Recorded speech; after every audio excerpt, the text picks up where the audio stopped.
การศึกษาและพัฒนาสังคมรายการนี้รับผิดชอบโดยอาตมาภาพพระสาธิตธีระปัญโยผู้อำนวยการสถาบันธรรมาภิวัตร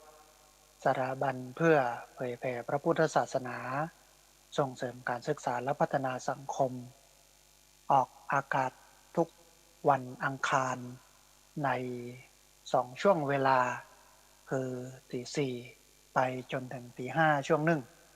แล้วก็ตี 5ครึ่งไปจนถึง7 โมงแม่เจ้าช่วงหนึ่งออกอากาศผ่านทางสถานีวิทยุในเครือข่ายสถานีวิทยุคลื่นสีขาเพื่อชาวประชาหลายคลื่นหลายสถานีหลายจังหวัดออกอากาศผ่านทาง Facebook Live ซึ่งเป็นไลฟ์สดของทั้งวัดฝ่ายหินสถานีวิทยุวัดฝ่ายหินแล้วก็ของท่านอาจารย์พระครูอภิวัฒนวิกรมรวมไปจนถึงบันทึกเทปเอาไปออกอากาศผ่านทางสถานีวิทยุเพื่อการศึกษาและพัฒนาอาชีพหรือสถานีวิทยุเพื่อการศึกษาพัฒนาอาชีพ Radio Network FM 99.50 เมกะเฮิรตซ์ของวิทยาลัยเทคนิคกฟผแม่เมาะทุกวันศุกร์ในช่วงเวลา 8 โมงไปจนถึง 10 โมงครึ่งบันทึกเทปเอาไปออกอากาศผ่านทาง YouTube ของอาตมาภาพพระสาธิตธีระปัญโย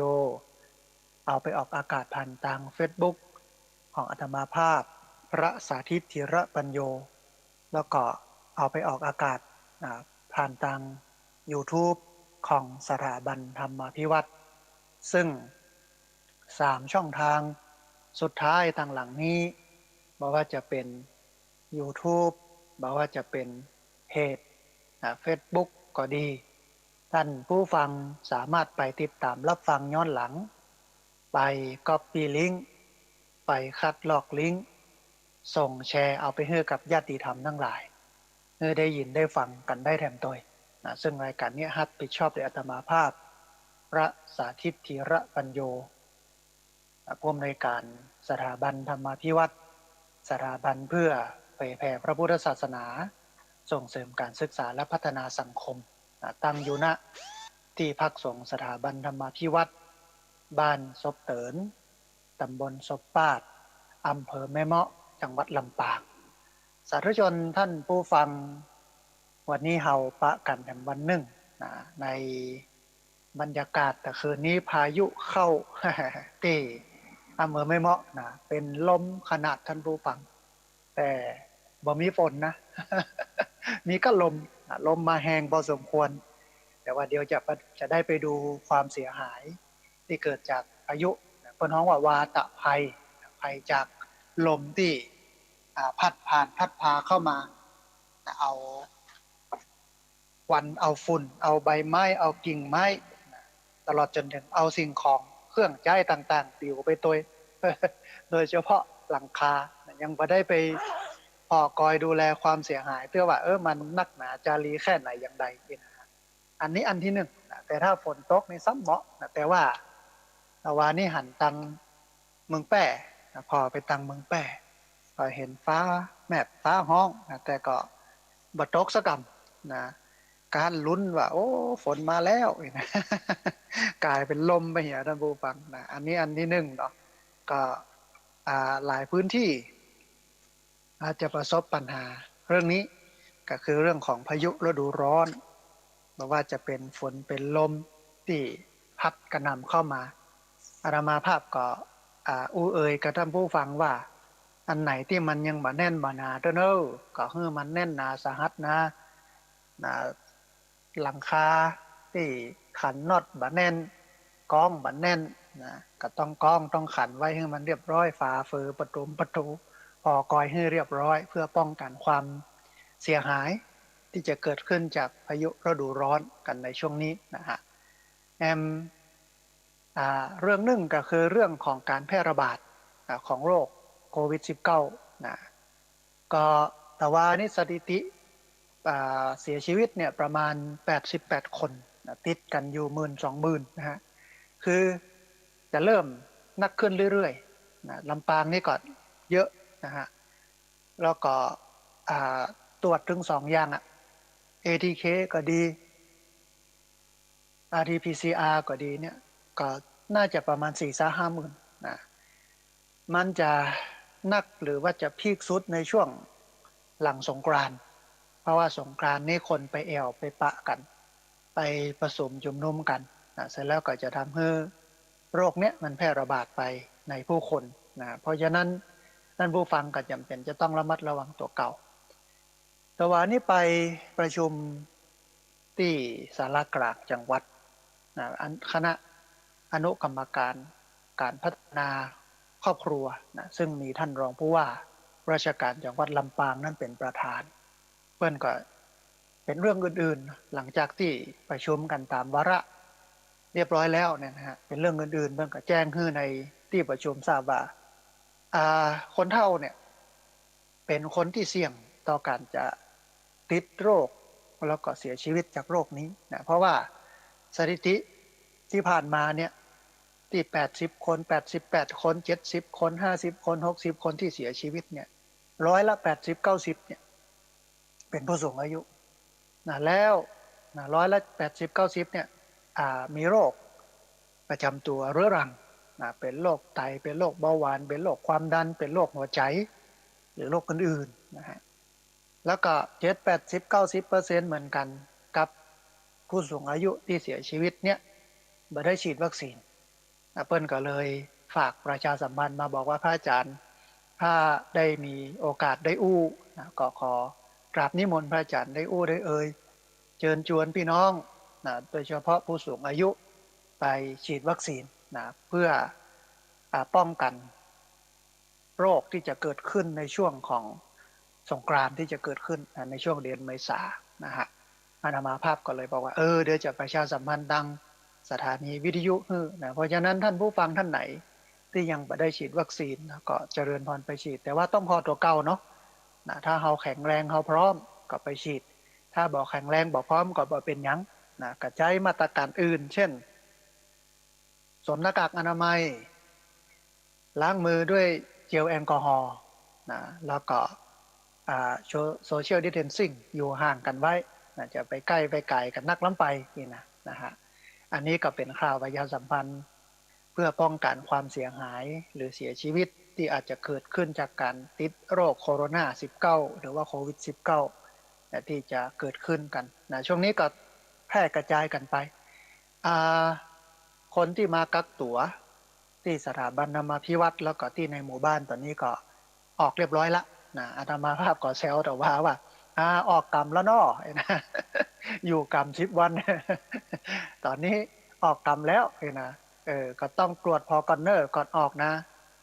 ชัดว่าบ่เป็นบ่ติดแล้วนะเนาะคือมันมีโอกาสกลับมาติดแถมมันมีโอกาสกลับมาเป็นแถมนะแล้วก็การฉีดวัคซีนเนี่ยมันบ่ได้เป็นการเพิ่นฮ้องว่าหยุดยั้งเชื้อบ่ฮื้อติดเฮานะแต่ว่ามันลดภาวะความรุนแรงที่เกิดจากการติดเชื้อ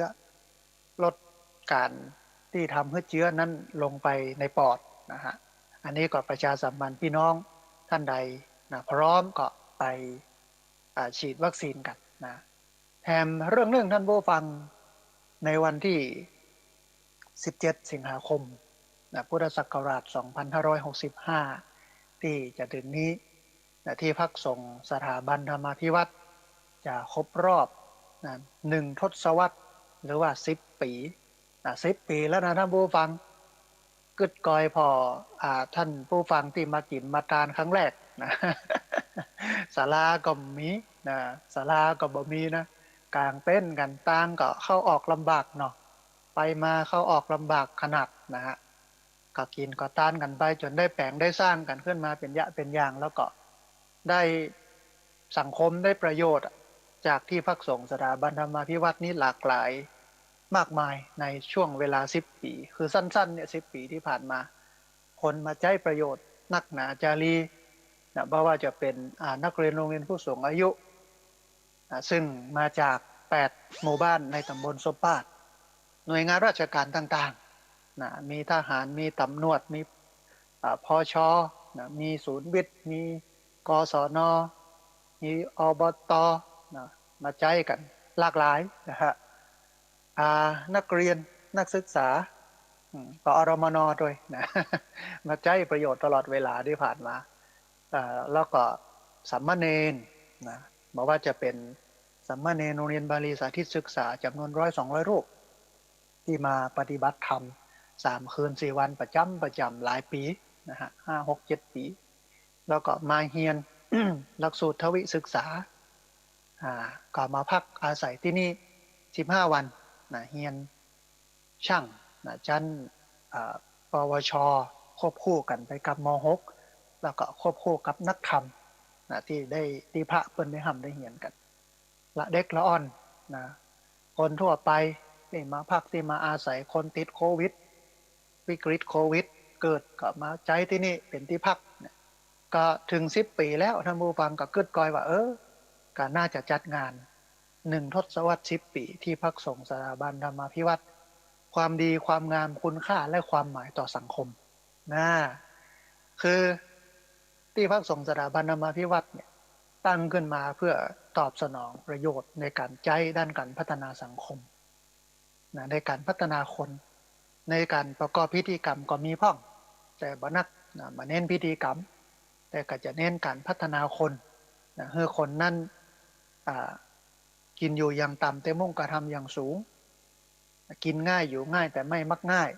นะอันนี้เป็นหลักการหรอกนะคิดได้คิดเป็นพึ่งตนเองได้และเป็นที่พึ่งของคนอื่นนะอันนี้หลักการสำคัญนะฮะก็ในวันงานท่านผู้ฟังในวันที่17 สิงหาคมพุทธศักราช2565 9 โมงเมื่อเจ้าก็บอกว่าท่านใดจะมาเป็นประธานก็ตาม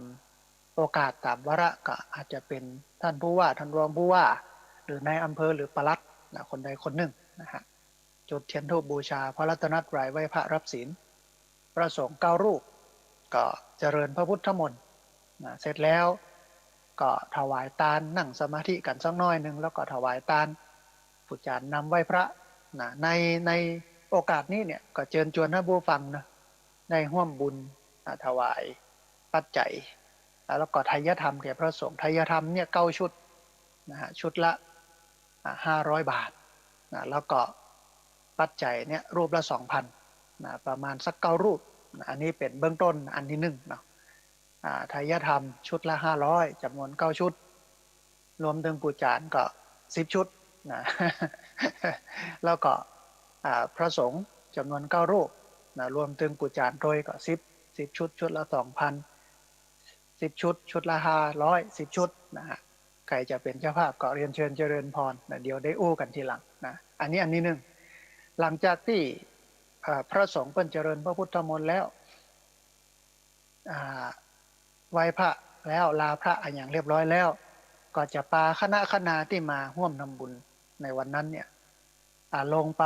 ด้านหลังของศูนย์เรียนรู้ธรรมวิถีสถาบันธรรมาภิวัตรไปปลูกต้นไม้ท่านผู้ฟังไปปลูกต้นไม้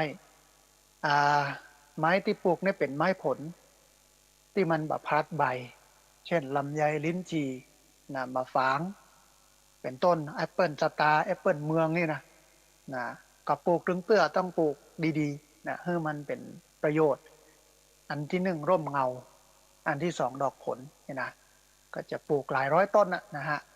ผู้คนก็ช่วยกันปลูกก็ไม้นะคนละต้น2 ต้น3 ต้นก็ว่ากันไปเถอะนะตัดนี้เนี่ย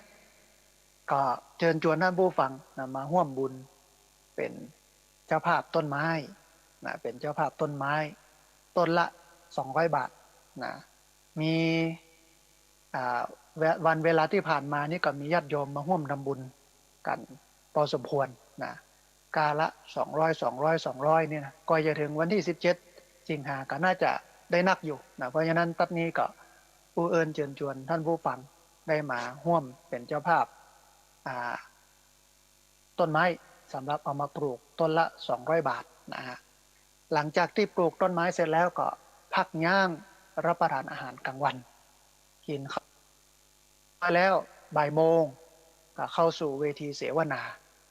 ตั้งชื่อการอู้เอ่ยการเสวนากันตอนบ่ายว่า1 ทศวรรษที่พักสงฆ์สถาบันธรรมาภิวัตรคุณค่า ความดีความงามคุณค่าและความหมายต่อสังคมนะความดีความงามคุณค่าและความหมายต่อสังคมก็มีวิทยากร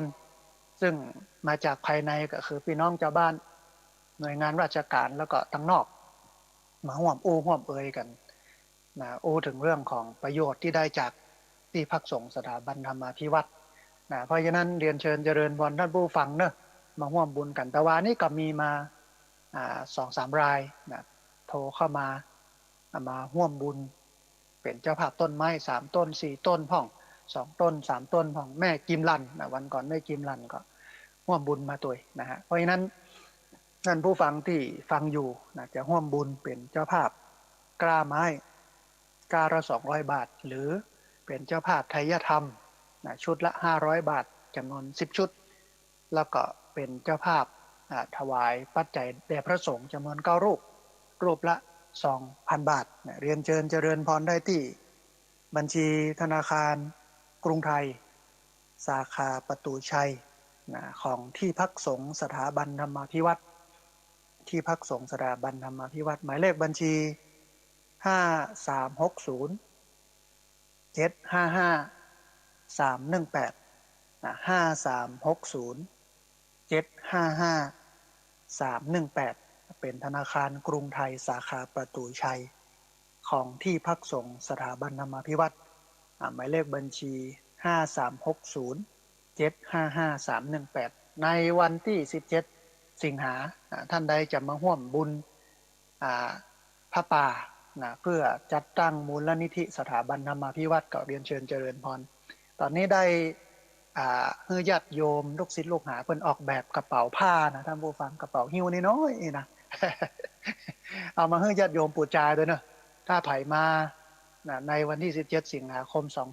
2565ที่จะถึงนี้เนี่ยมาร่วมกิจกรรม1 ทศวรรษ10 ปีที่พักสงฆ์สถาบันธรรมาภิวัตรเนี่ยก็จะได้กระเป๋าหิ้วนะมาบูชาเอานะบูชาใบละ100 บาทนะใบละ100 บาทมาบูชาก็ได้เป็นของที่ระลึกไว้ว่าเนี่ย10 ปีนะของที่พักสงฆ์สถาบันธรรมาภิวัตรแล้วนี่คุณค่าความหมายประโยชน์ของสถาบันธรรมาภิวัตรที่เกิดขึ้นกับชุมชนสังคมมันนักหนาจารีนะอันนี้ก็เป็นอันหนึ่งถ้าท่านใดมาร่วมบุญกันในวันนั้นหรือร่วมทำบุญผ่านบัญชีธนาคารได้จะส่งไปที่บ้านนะเป็นที่ระลึกนะฮะอันนี้อู้ถึงเรื่องงานบุญ3 เรื่องท่านผู้ฟังในตอนต้นนี้เรื่องแรกที่อู้ก็คือเรื่องของพายุฤดูร้อนที่กำลังพัดผ่านกันมานะฮะแต่คืนก็นึกว่าฝนจะตกนักนะที่แต่ลมบ่ได้ไม่ใช่ลมบ่ได้นะลมแห้งนะอันที่1นะฮะเพราะฉะนั้นท่านผู้ฟังต้องป้องกันต้องดูแลนะเรื่องของอันอย่างที่มันจะปิดจะปิวอันอย่างที่มันมาแน่นมาหนาก็คือมันเรียบร้อยนะฮะเรื่องที่2เป็นเรื่องของการแพร่ระบาดของโรคโควิด19แล้วก็การเชิญชวนนะท่านผู้ฟังที่ฟังอยู่นั่นไปฉีดวัคซีนนะป้องกันโรคนะฮะก็อย่างที่บอกเสียชีวิตไปแต่ว่านี่88 ราย90%เป็นผู้สูงอายุเป็นผู้ที่มีโรคประจำตัวเรื้อรังนะแล้วก็บ่ได้ฉีดวัคซีนตัวที่เสียชีวิตนี่นะที่ติดกันก็ประมาณ10,000 20,000 30,000นะถ้านับถึงหมดถึงเสี่ยงก็น่าจะประมาณ40,000พวกนะฮะที่เป็นกันนะอันนี้เรื่องที่2เรื่องที่3ก็อู้ถึงเรื่องของงาน1 ทศวรรษ10 ปีที่พักสงฆ์สถาบันธรรมาภิวัตรในวันที่17สิงหาคม2565ที่จะถึงนี้นะฮะแถมเรื่องนึงท่านผู้ฟังนะก่อนที่จะเข้าสู่เนื้อหาสาระท่านอาจารย์พระครูอภิวัตนวิกรมนะเป็นโพสต์เรื่องของอันผู้ที่ไม่หวังดีนะเอาความหมายของการทำงานเนี่ยไปตีเป็นเรื่องเสียหายนะฮะอย่างที่เปิ้นไปกราบพระเดชพระคุณหลวงพ่อเจ้าคณะจังหวัดละปูนนะถึงเรื่องของการจะสร้างพระศรี3 เมืองที่ดอยขุนตาลซึ่งวันที่19เนี่ยที่ผ่านมาเนี่ยได้ไปที่วัดพระธาตุศรี2 เมืองหลวงพ่อเพิ่งกลับมาที่ฮั่นตุยแล้วก็ได้ยินเรื่องนี้จากอาจารย์พระครูโสพลปริยัติเป็นบอกว่าเนี่ยหลวงพ่อจังหวัดละปูนนี่นะไป ปัจจประสานอันท่านอาจารย์พระครูอภิวัฒนวิกรมเพื่อไปสร้างพระธาตุสีสามเมืองที่ดอยขุนตาลอาตมาภาพก็ดีใจว่าน่าจะได้ไปแปลงที่หั่นละนี่นะโอ้เดี๋ยวได้ไปร่วมบุญร่วมกุศลกับเปิ้นตัวนะไปร่วมสร้างน้อยก็ดีนักก็ดีก็เขาได้ทำนี่เนาะคิดก่อยในใจได้คิดว่าเดี๋ยวคงเปิ้นคงจะนัดประชุมกันสักวันหนึ่งนะก็เงียบไปแล้วก็รอเวลานะเปิ้นก็นัดกันวันที่8 เมษาแต่เผอิญว่าวันนั้นเนี่ยหมอเปิ้นนัดไปตรวจสุขภาพประจำ3 เดือนโรคที่อาตมาภาพเป็นเนี่ยนะโรคเส้นเลือดในสมองเนี่ย ที่โรงพยาบาลประสาทเชียงใหม่ก็กับท่านอาจารย์พระครูอภิวัฒนวิกรมมาเอาบัตรได้ไปนะพระอาจารย์เนอะบริติดนะการดูแลสุขภาพนี่นะแล้วก็หันเปิ้นโพดอย่างอี้เนี่ยอาตมาภาพก็คนเฮาเนี่ยท่านผู้ฟังมีการจะจ้องจับผิดนะมีการใส่ร้ายป้ายสีนะมีการบ่เป็นความจริงซึ่งที่จริงมันก็บ่ได้มีปัญหาอย่างทุกคนสามารถได้ทำได้เนี่ยได้อย่างงดแต่ว่ามันมีกรอบของกฎหมายนะมันมีกรอบกฎหมายอันหนึ่งที่เผยแพร่ข้อมูลอันเป็นเท็จเนี่ย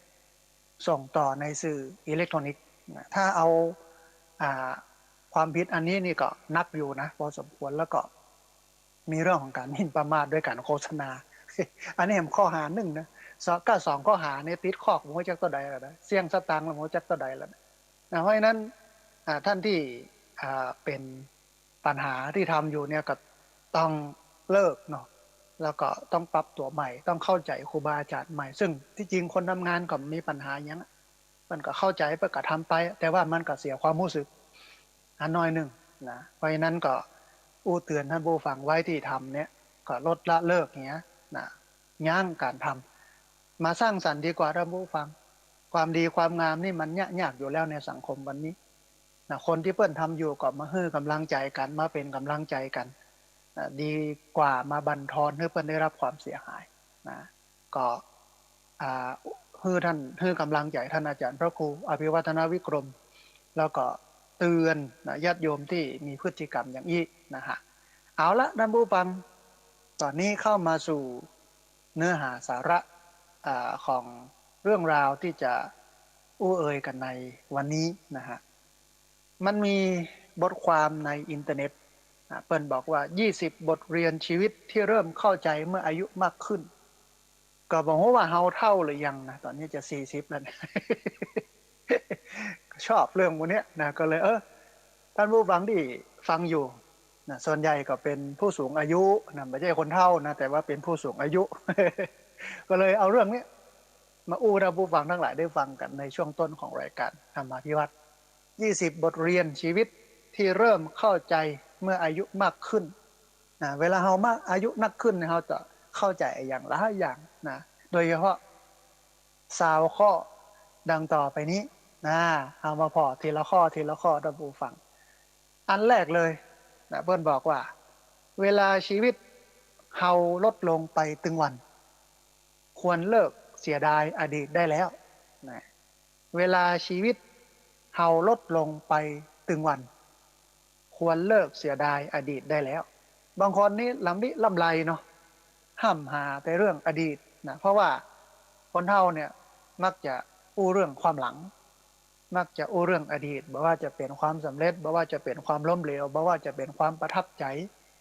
หรือมีอะไรอย่างฝังใจก็ตามในอดีตเรื่องนั้นก็เนี่ยมักจะยิบยกมาเสมอเสมอเสมอเพราะฉะนั้น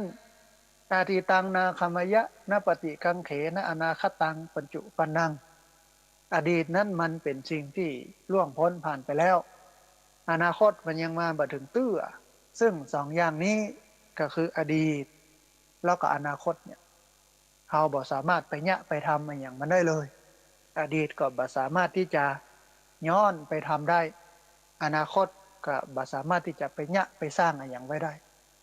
แต่ปัจจุบันวันนี้ขณะนี้มันได้หรอกเอาปัจจุบันเป็นที่ตั้งเนาะตัดอดีตหยุดอนาคตแต่กำหนดปัจจุบันอันนี้หนึ่งเนาะ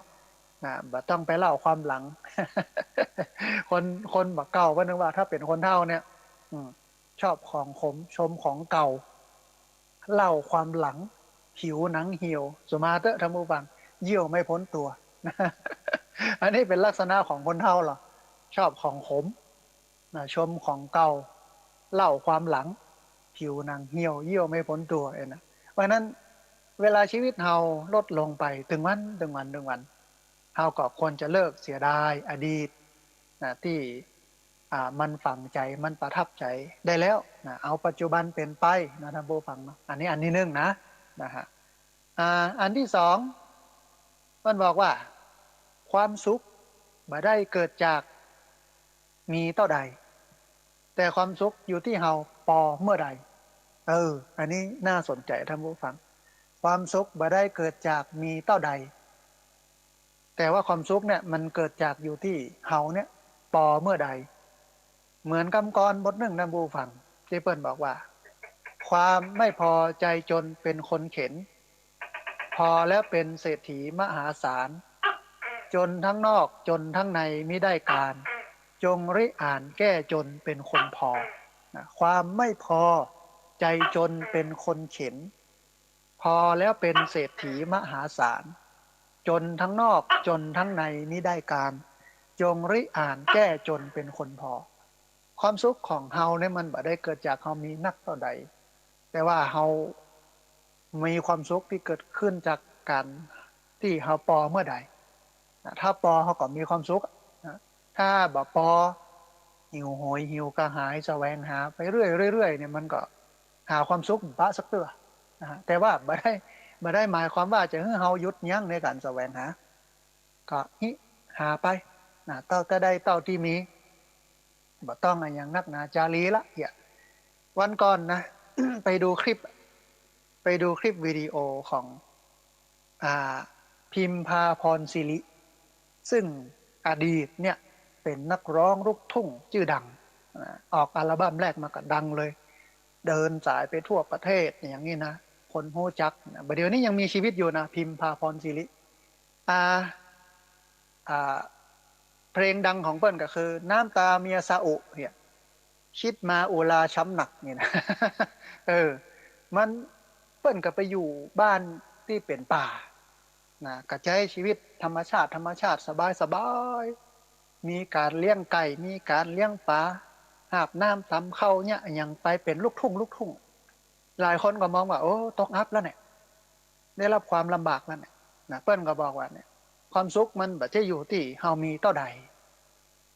มีมากเท่าใดแต่ว่ามันอยู่ที่ว่าเฮาจะปอเมื่อใดเท่านั้น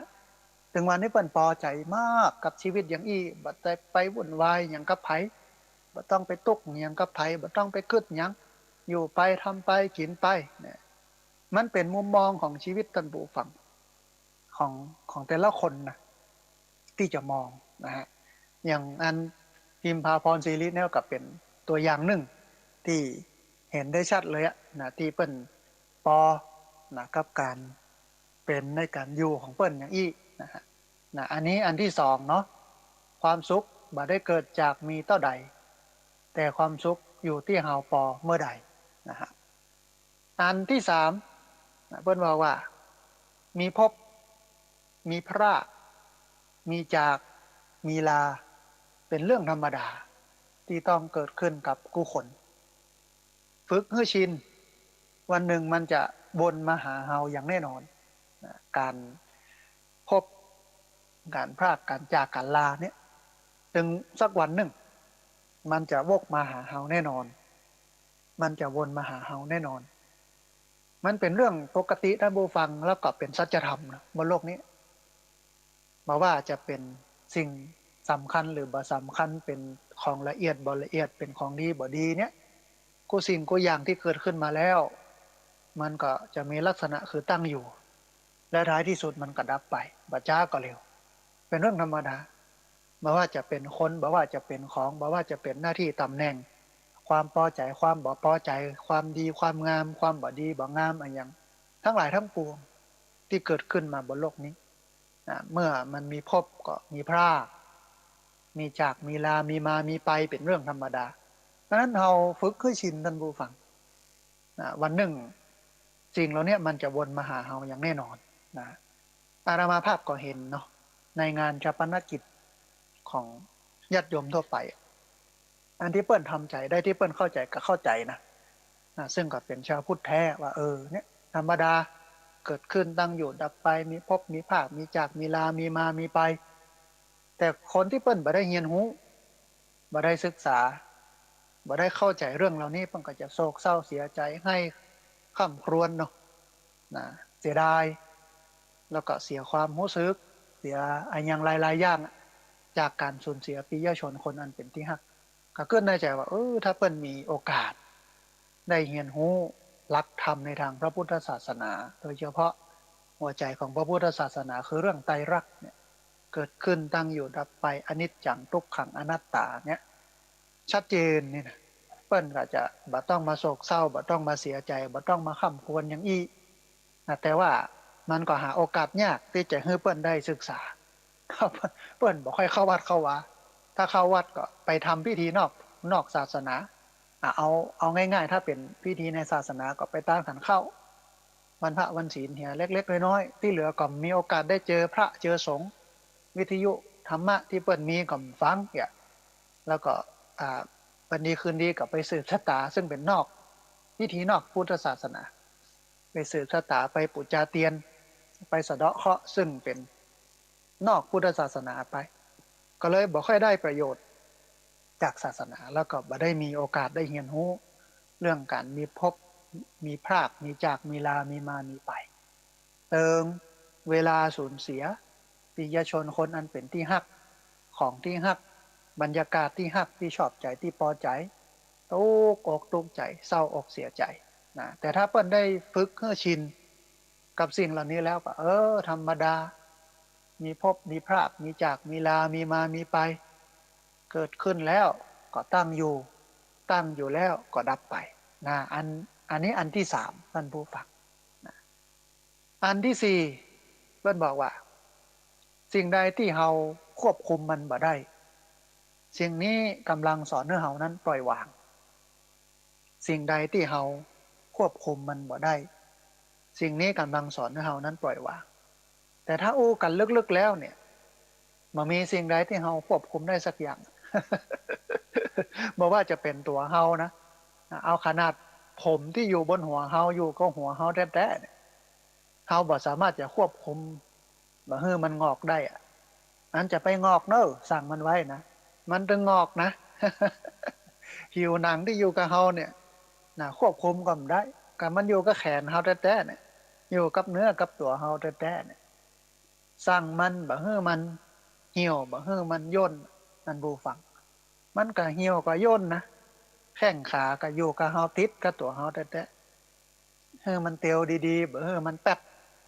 เท่ามาแล้วบ่ไหวละต้องใช้ไม้กำต้องใช้ไม้เต้าเดินลุกบ่ไหวละอย่ามันอยู่กับตัวเฮาแท้ๆเนี่ยนั่นแสดงว่ากูสิ่งกูอย่างนี่มันบ่ใช่ตัวเฮาเมื่อเฮาฮู้ว่ากูสิ่งกูอย่างนี่มันบ่ใช่ตัวเฮาเพียงแต่เฮายืมมาใช้บ่ได้โลกเนาะเติงเวลาก็คืนมันไปคืนธรรมชาติไปเนี่ยอย่างนี้ก็สอนให้เฮาปล่อยวางนะสอนให้เฮาปลงเมื่อเฮาปล่อยมันก็จะบางวางมันก็จะเบาปล่อยมันก็จะบางวางมันก็จะเบายึดไว้ก็นักกักไว้ก็ทุกข์ปล่อยวางว่างเว้นจึงเป็นสุขนะปล่อยก็บางวางก็เบายึดไว้ก็นักกักไว้ก็ทุกข์ปล่อยวางว่างเว้นจึงเป็นสุขเพราะว่าสิ่งทั้งหลายทั้งปวงเนี่ยมันบ่ได้อยู่ในอำนาจบังคับบัญชามันบ่ได้เป็นของเฮาบ่สามารถที่จะไปควบคุมมันได้นะมันก็สอนให้เฮาได้รู้ว่าเนี่ยสิ่งพวกนี้มันเกิดขึ้นเพื่อเฮาได้เรียนรู้ในการปล่อยวางนะมันก็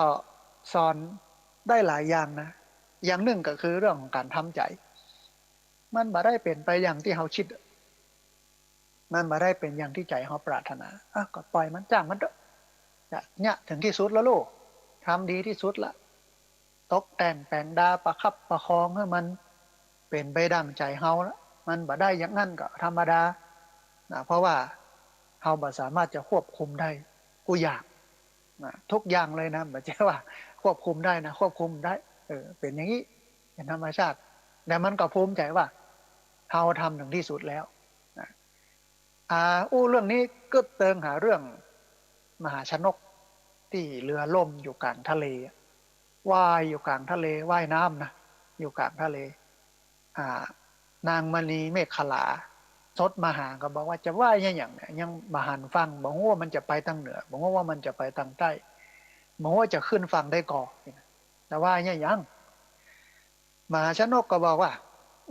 ที่ว่ายนี่เนี่ยบอกว่าฟังอยู่ไหนยังไดแน่นอนละบอกแต่ว่าฮาวายเนี่ยอย่างน้อยมันก็เข้าใกล้ฝั่งนะเพราะว่าทะเลมันมีฝั่งหมูว่าฝั่งไหนนะนี่นะถ้าคนรุ่นหลังเนี่ยมันก็จะไม่ได้ตำหนิเขาว่าก็ตกน้ำแล้วก็บ่ว่ายกับมัวงอมืองอเท้ามันยังได้แต่ถ้าว่ายเนี่ยก็ยังมีความหวังเปิ้นจะว่าเปิ้นจะบ่สามารถว่าเขาได้อย่างอี้เพราะนั้นเขามีความเพียรเขามีความพยายามจะถึงฟังบ่ถึงฟังก็บ่ฮู้แต่ว่าเขาได้ยะแล้วเนี่ยพระนางมณีเมฆขลาก็เลยนะอันมหาชนกขึ้นฝั่งไปนะอย่างนี้เป็นต้นเนาะเพราะฉะนั้นสิ่งใดที่เราควบคุมมันบ่ได้สิ่งนี้กำลังสอนให้เรานั้นปล่อยวางนะแต่มันหนึ่งคืออันที่ห้าเพิ่นบอกว่าใครจะอวดอันหยังก็เป็นเรื่องของเขามันเป็นสิทธิ์ของเขาแต่เฮารักษาใจเฮาบ่ฮื้ออิจฉาไผก็ปอเออมันจะอวดรถใหม่กะนะอวดมีสตางค์กะอวดมีบ้านใหม่อวดลูกอวดหลานว่าสอบเรียนจบแล้วเด้อนะสอบติดมหาลัยนะจบมหาลัยแล้วก็มีสิทธิ์กู้คนไผก็อวดได้หมดนะบนโลกนี้แต่ว่าเฮาเนี่ยนะจะต้องรักษาใจของเฮาบ่ฮื้อมันไปอิจฉาเปิ้นกว่าปอนะเพราะว่าถึงวันนี้คนมันอิจฉากันนักอิจฉากันหลายนะการอนุโมทนายินดีพอใจในเมื่อคนอื่นได้ดีหรือทำดีเนี่ยมันบ่ค่อยหันมันหันว่ามันเป็นเรื่องบ่ดีนะเพราะว่าตัวเก่าบ่ได้ตัวเพราะฉะนั้นเราต้องรักษาใจเฮาเนอะท่านผู้ฟังเมื่อใจเฮานั้นปราศจากความอิจฉานะถ้าเปิ้นได้ดิบได้ดีก็อนุโมทนายินดีตัวกับเปิ้นนะถ้าเปิ้นทำความดีก็อนุโมทนาตัวกับเปิ้นนะอันนี้มันถึงจะถูกนะเพราะฉะนั้นใครจะอวดอันยังก็เป็นเรื่องของเขามันเป็นสิทธิ์ของเปิ้นแต่เฮารักษาใจของเฮาบ่ฮื้อไปอิจฉาไผก็ปออันนี้อันที่ห้านะฮะอันที่หกบ่มีไข่เก่งไปกู้เรื่องบ่มีไผกระจอกไปกู้เรื่องเฮามีทั้งเรื่องเก่งแล้วก็บ่เก่งปะปนกันไปมันเป็นอย่างนั้นท่านผู้ฟังมนุษย์เนี่ยเกิดมาเพื่อการเรียนรู้เกิดมาเพื่อการเรียนรู้นะเฮาบ่ใช่เก่งไปเหี่ยวกู้เรื่องแล้วก็เฮาบ่ได้เก่งเฮาบ่ได้บ่เก่งไปเหี่ยวกู้เรื่องมันมีเรื่องที่เก่งแล้วก็มีเรื่องที่มันบ่เก่งอยู่ในตัวของเฮาในการที่จะทำในการที่จะดำเนินชีวิตเรื่องที่เก่งแล้วมันก็เป็นความถนัดเป็นความชำนาญเรื่องที่มันบ่เก่งเนี่ยมันก็เป็นจุดด้อยที่จะให้เฮานั้นไปพัฒนาให้มันเก่งขึ้นหรือไปหาบุคคลที่เปิ้นเชี่ยวชาญด้านนั้นๆมาเติมเต็มตัที่เฮาบ่เก่งนี่ไปมันก็สอนให้เฮาได้รู้จักการทำงานเป็นทีม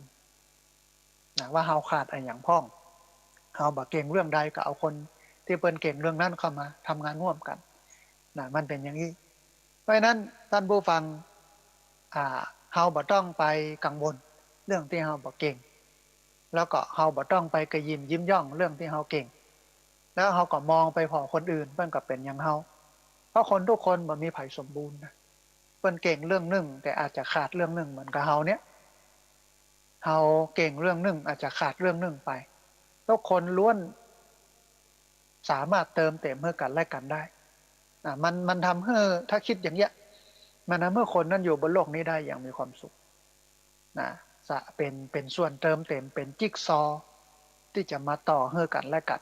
นะคนหนึ่งเก่งอย่างหนึ่งคนหนึ่งเก่งอย่างหนึ่งอย่างที่คนมาเก่าบอกนะกะพี่โฮสองน้องโฮหนึ่งพริกมีบ้านเหนือเกลือมีบ้านใต้ข่าจะใครมีบ้านปี่บ้านน้องเนี่ยมารวมกันมาโหกันมันก็เป็นเก่งครบครันแหละนะสามารถไปได้โดยกันทั้งหน้านะฮะอันนี้อันที่หกบ่มีไผเก่งไปเหี่ยวกู้เรื่องบ่มีไผกระจอกไปเหี่ยวกู้เรื่อง เรามีทั้งเรื่องเก่งและบ่เก่งปะปนกันไปนะอันที่เจ็ดท่านผู้ฟังเปิ้นบอกว่าอย่าไปคิดเยอะเกิดวันนี้เพราะบอกว่าเราจะอยู่ถึงกอนะทำให้ดีแล้วก็ปล่อยวางก็ปอไม่ต้องไปกึดนักเกิดวันนี้นะเพราะบอกว่าเราจะอยู่ถึงวันหน้าวันตาอายุเท่าใดอย่างใดบอกฮู้วันเกิดบอกฮู้วันตายทำให้ดีที่สุดนะทุกเรื่องทุกอย่างในวันนี้แล้วก็ปล่อยวางก็ปอนะจะไปไอ้อย่างมันนักถ้าทำดีแล้วมันบ่สำเร็จก็ถือว่าเราได้ทำถึงเต็มที่ละถ้ามันสำเร็จก็สำเร็จไปนะฮะอันเนี้ยมันมีสองกรรมมันมีสามความหมายอันแรกก็คืออ่าวันเวลาของชีวิตมองว่ามันจะสั้นจะยาวเท่าใดของเฮาเนี่ยนะเพราะว่าเฮาวันเกิดเฮาโมโหวันตายอันที่สองทำถึงวันนี้ให้ดีนะเนี่ยถึงวันให้ดีก็มองว่ากู้วันเนี่ยเป็นวันที่ทำเป็นวันที่เป็นวันที่มีโอกาสให้เราได้ทำดีเมื่อได้ทำดีก็ต้องทำเต็มที่นะเพราะว่าเราบ่สามารถไปแก้ตะวาได้แล้วถ้าวันพวกเขาตายไปเหี้ยก็ได้ยะแล้วเนี่ยเพราะฉะนั้นเนี่ยกูอย่างกูเรื่องให้ดีที่สุดนะแล้วก็ท้ายที่สุดแห่งอันนึงคือปล่อยวางจะไปยึดติดจะไปยึดมั่นถือมั่นนะปล่อยวางนะอันนี้อันที่เจ็ดท่านผู้ฟังนะอันที่แปดนะเพื่อนบอกว่าสุมาเตอร์อันนี้เป็น กับบอยสุภาพเพื่อนบอกว่าหัดช่างแม่งบ้างกับบางเรื่องในชีวิตเพราะบ่มีไอ้อย่างที่จะเป็นไปตามที่เฮาคาดหวังไว้ได้ตลอดหัดปล่อยวางจ้างมาเตอะพ่อนะภาษาอันคนรุ่นใหม่สุมาเตอร์ถ้าผู้ฟังมันบอกหัดช่างแม่งบ้าง กับบางเรื่องของชีวิตนะเพราะว่ามันมีไอ้อย่างที่จะเป็นไปตามใจเฮาคาดหวังไว้ได้ตลอดนะมันบ่ได้เป็นไปดังใจเฮาแล้วมันบ่ได้เป็นไปดังใจไผนะมันเป็นไปตามเหตุตามปัจจัยอ่ามันเป็นไปตามเหตุตามปัจจัยเฮาก็ได้พ่องบ่ได้พ่องสมหวังพ่องบ่สมหวังพ่องก็จ้างมันเถอะนะจะไปคาดหวังอะไรยังกับเหตุการณ์กับบุคคลว่ามันจะให้เป็นไปดังใจเฮานะถึงที่สุดแล้วมันก็ปล่อยวางนะบ่คาดหวังก็ทำไปเนี่ยไปตามสถานการณ์ตามหน้างานตามสภาพนะฮะหัดช่างแม่งบ้างกับบางเรื่องในชีวิตเพราะว่ามีไอ้อย่างที่จะเป็นไปตามที่เขาคาดหวังไว้ได้ตลอดอันนี้อันที่แปดเนาะอันที่เก้าท่านผู้ฟังเบิ้ลบอกว่าชีวิตเสียใจได้แต่อย่าไปเสียดายเสียใจมานานก็หายแต่เสียดายทั้งชีวิตก็ยังคงอยู่อย่างนั้นมันมีสองกรรมนะอ่ามันมีสองกรรมชีวิตเนี่ยเสียใจได้แต่อย่าเสียดายเสียใจบานานก็หายเสียดายทั้งชีวิตก็ยังคงอยู่อย่างนั้นก็เฮ้อเฮ้อมันเสียใจได้แต่ถ้าเสียดายเนี่ยทั้งชีวิตมันก็ยังคงอยู่มันเป็นหลุมดำมันเป็นตำหนิที่ติดใจเฮาก็จะไปเสียดายท่านผู้ฟังจะไปเสียใจผู้อย่างมันเป็นไปตามระบบที่หลวงพ่อพุทธทาสบอกว่าเป็นตถาตาเป็นเช่นนั้นเองถ้าโอเป็นภาษาบ้านเฮาก็คือมันเป็นอย่างเงี้ยตามเหตุตามปัจจัยเฮาจะไปเนี่ยไปทำอย่างใดก็ไม่ได้ละมันก็เป็นไปอย่างเงี้ยเพราะฉะนั้นจะไปเฮือมันเสียดายโอ้ยเสียดายเนาะถ้าแล้วนี่นะถ้าแบบเนี้ยอย่างอี้มันก็ได้อย่างอี้ มันต้องไปย้อนถ้าแล้วนะฮะก็ปล่อยมันไปมันจะมาได้เป็นข้อตำหนิมันจะมาได้เป็นจุดดำของชีวิตที่จะคอยมาทิ่มมาแทงเฮาไปทางหน้านะอันนี้ก็คือชีวิตเสียใจได้แต่อย่าเสียดายเสียใจบานานก็หายแต่เสียดายทั้งชีวิตก็ยังคงอยู่อย่างนั้นนะอันสุดท้ายท่านผู้ฟังของอ่าช่วงแรกนะฮะเพราะว่ามันมีซาวกว่าอันก็มองว่าเดี๋ยวเอาไว้ต่อกันนะในช่วงที่สองของรายการเพื่อมัน จบนะ20 อันนะฮะอันสุดท้ายเนี่ยในช่วงแรกนี่เนาะมันบอกว่าบ่อยากเสียดายชีวิตชัดเจนกับตัวเองได้แล้วเจ็บก็ชัดเจนบ่เจ็บก็ชัดเจนแต่มันยังดีกว่าชีวิตคาราคาซังนะคือถ้ามองมุมหนึ่งกับคำนี้เนี่ยมันก็จะต้องเป็นเป็นอย่างมีความชัดเจนมีเป้าหมายของชีวิตนะต้องหูคิงหูเนื้อหูตัวว่าเฮาต้องการอะไรอย่างเฮาแค่ได้อะไรอย่างเฮาแค่เป็นอะไรอย่างก็เดินตามเส้นทางนั้นแต่ถ้าเป็นชีวิตที่คาราคาซังเนี่ยมันบะจบนะมันบะจบสักเตื้อเนี่ยไปบ่สุดเนี่ยไปบ่ถึงเนี่ยได้ครึ่งกลางๆก็บะแล้วนะฮะมันกับคาราคาซังอย่างนี้ชีวิตกับคาราคาซังอย่างนี้บ่เกิดความชัดเจนตัวตนของเขาก็จะเป็นอย่างเงี้ยบ่เกิดความชัดเจนนะเพราะฉะนั้นบ่อยากเสียดายชีวิตนะชัดเจนกับตัวเองได้แล้วเจ็บก็ชัดเจนบ่เจ็บก็ชัดเจนแต่มันก็ยังดีกว่าชีวิตที่มันคาราคาซังอ่าอันนี้เป็นอ่า10 ข้อนะ10 ข้อใน20 ข้อซึ่งเป็นบทเรียนชีวิตที่เริ่มเข้าใจเมื่ออายุนักขึ้นนะฮะเดี๋ยวจะทวนหนึ่งคำหนึ่งนะทวนหนึ่งคำหนึ่งอันแรกเพิ่นบอกว่าเวลาชีวิตเฮาลดลงไปถึงมันเฮาควรเลิกเสียดายอดีตได้แล้วนะอันนี้ข้อแรกข้อที่สองก็คือเพิ่นบอกว่าความสุขบ่ได้เกิดจากมีเท่าใดแต่ความสุขอยู่ที่เฮาปอเมื่อใดนะความสุขบ่ได้เกิดจากมีเท่าใดนะแต่ความสุขเนี่ยมันอยู่ที่เฮาปอเมื่อใดเท่าอันนะอันที่สามเพื่อนบอกว่ามีพบมีพระมีจากมีลามีมามีไปเป็นเรื่องธรรมดาที่ต้องเกิดขึ้นกับเฮาผู้คนฝึกให้เฮาชินนะฝึกให้ชินกับเรื่องพวกนี้วันหนึ่งมันจะวนมาหาเฮาอย่างแน่นอนเมื่อเฮาฝึกเมื่อมันชินแล้วเฮาเข้าใจแล้วเมื่อมันมาถึงเฮาก็จะสบายใจเฮาจะเข้าใจนะฮะอันที่สี่สิ่งใดที่เฮาควบคุมมันบ่ได้สิ่งนี้กำลังสอนให้เฮานั้นปล่อยวางสิ่งใดที่เฮาควบคุมมันบ่ได้สิ่งนี้กำลังสอนให้เฮานั้นปล่อยวางแต่ที่จริงก็ควบคุมบ่ได้สักอย่างอะก็ต้องปล่อยวางกูอย่างปล่อยให้มันเป็นไปตามเหตุตามปัจจัยที่มันเป็นไปนะเหตุดีก็ผลดีเหตุชั่วผลชั่วอันนี้เป็นสัจธรรมนะฮะอันที่ห้านะเพื่อนบอกว่าใครจะอวดอะไรยังก็เป็นเรื่องของเขามันเป็นชีวิตของเปิ้นแต่เฮารักษาใจเฮาบ่ให้อิจฉาไผก็พออันนี้ควรทำที่สุดท่านผู้ฟังในสังคมวันนี้นะสังคมที่บ่อิจฉาไผเนี่ยนะสังคมที่มีใจอนุโมทนาเนี่ยนะต้องยินดีต้องพอใจต้องอนุโมทนานะกับการได้ดิบได้ดีในการทำความดีของคนอื่นจะไปขอยเปิ้นนะฮะอันที่หกนะเปิ้นบอกว่ามามีไข่เก่งไปเหี่ยผู้เรื่องมามีไผ่กระจอกไปเหี่ยผู้เรื่องเฮามีทั้งเรื่องเก่งแล้วก็บ่เก่ง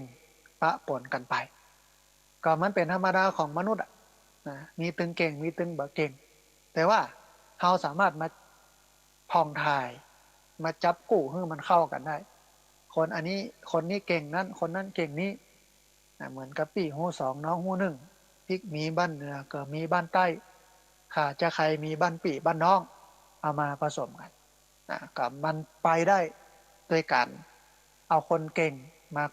กำจัดจุดอ่อนของเขาเอาความเก่งของเขาไปกำจัดจุดอ่อนของคนอื่นเนี่ยมันก็ไปด้วยกันได้นะฮะอันที่เจ็ดเพิ่นบอกว่าจะไปคิดเยอะเกิดวันนี้เพราะบอกว่าเราจะอยู่ถึงก่อทำเพื่อดีแล้วก็ปล่อยวางก็พอนะจะไปกึดอย่างนักหนาจารีตั้งเป้าหมายไว้เดินไปตามเป้าหมายจะแผ่วบ่แผ่วก็เรื่องของมันนะถึงอย่างน้อยเขาก็มีเป้าหมายนะถึงอย่างน้อยเขาก็ได้ทำความดีแล้วถึงอย่างน้อยเขาก็ได้ปล่อยได้วางนะสิ่งที่เขาได้ทำอยู่นะฮะ อันนี้อันที่7อันที่8มันบอกว่าหัดช่างแม่งบ้างกับบางเรื่องในชีวิตเพราะบ่มีไอ้อย่างที่จะเป็นไปตามที่เราคาดหวังไว้ได้ตลอดผิดหวังสมหวังมันเป็นเรื่องธรรมดาคาดหวังแล้วบ่ได้เป็นไปตามหวังแต่ละอ่อนบ่เดียวเนี้ยณวันนี้นะสังเกตออกข่าวมันอดบ่ได้กับความผิดหวังด้วยการมองว่าการปลูกฝังการบีบการบังคับการตั้งความหวังของพ่อแม่พี่น้องอะไรอย่างต่างๆมาอัดละอ่อนนะจนผิดหวังแล้วก็ต้องฆ่าตัวตายผิดหวังแล้วทำลายตัวตายทำลายร่างกายที่จริงก็ต้องเผื่อใจไว้นะมันบ่เป็นไปอย่างที่เขาคาดหวังได้กู้เรื่องบางคนสอบบ่ติดบางคนบ่ได้เข้าทำงานนะก็ผิดหวังเสียใจคนเรามันล้มแล้วลุกได้ทั้งผู้ฟังนะเหมือนกับกรรมที่เพื่อนบอกว่าล้มแล้วลุกขึ้นมาต้องต่อสู้ให้มันรู้ว่าจะแพ้อีกแค่ไหนล้มแล้วลุกตื่นตัวด้วยหัวใจเริ่มต้นใหม่ต่อไปอย่าได้กลัวมันธรรมดานะนั้นถ้าบ่ถึงจุดหมายปลายทางก็ลุกขึ้นมาใหม่ปัดฝุ่นเตียวไปใหม่มันจะไม่ยากกันอย่างเนาะอันความสำเร็จมันอยู่ที่ความเพียรมีความเพียรมีความพยายามมีความตั้งใจเท่าใดเอาแต่เอาว่ากับมันเท่าใดเนี่ยก็สำเร็จเท่าอันนะฮะเพราะฉะนั้นหัดช่างแม่งบ้างกับบางเรื่องในชีวิตเพราะมันมีไผที่จะเป็นไปตามที่เราคาดหวังไว้ได้ตลอดนะฮะอันที่9มันบอกว่าเสียใจได้แต่อย่าเสียดายเสียใจมานั้นก็หายแต่เสียดายทั้งชีวิตก็ยังคงอยู่อย่างนั้นเพราะฉะนั้นจ้างมันเริ่มต้นใหม่ปล่อยมันไปตั้งเก้าใหม่มันล้มก็ตั้งขึ้นใหม่จะไปเสียใจแล้วก็จะไปเสียดายกับสิ่งทั้งหลายทั้งปวงที่ผ่านเข้ามาในชีวิตนะฮะและอันสุดท้ายบอกว่าบ่อยากเสียดายชีวิตก็เฮือชัดเจนกับตัวเก่าได้แล้วเจ็บก็ชัดเจนบ่เจ็บก็ชัดเจนแต่มันยังดีกว่าชีวิตที่มันคาราคาซังอันนี้เป็น10ข้อใน20ข้อนะอันที่เป็นบทเรียนที่เริ่มเข้ามาที่เริ่มเข้าใจเมื่ออายุนักขึ้นเมื่ออายุนักขึ้นต้องเข้าใจสิ่งเหล่านี้ว่ามันเป็นสัจธรรมนะเป็นสิ่งที่ควรเรียนรู้เป็นสิ่งที่ควรทำความเข้าใจนะฮะเอาละท่านผู้ฟังช่วงแรกของรายการธรรมาภิวัตน์อันเป็นรายการวิทยุเพื่อการเผยแผ่พระพุทธศาสนาส่งเสริมการศึกษาและพัฒนาสังคมซึ่งรายการนี้รับผิดชอบโดยอาตมาภาพพระสาธิตธีระปัญโยผู้อำนวยการสถาบันธรรมาภิวัตน์สถาบันเพื่อเผยแผ่พระพุทธศาสนาส่งเสริมการศึกษาและพัฒนาสังคมตั้งอยู่ณที่พักสงฆ์สถาบันธรรมาภิวัตน์บ้านศพเตินตำบลศพปาดอำเภอแม่เมาะจังหวัดลำปางในช่วงแรกของรายการก็จะขอยุติไว้แต่เพียงเท่านี้ก่อนเดี๋ยวเรามาเจอกันในช่วงที่2ของรายการในเวลาตี 5 เกิงจนถึง 7 โมงแม่เจ้าในช่วงนี้ต้องขอลาท่านผู้ฟังทั้งหลายไปก่อนก็ขอเจริญพร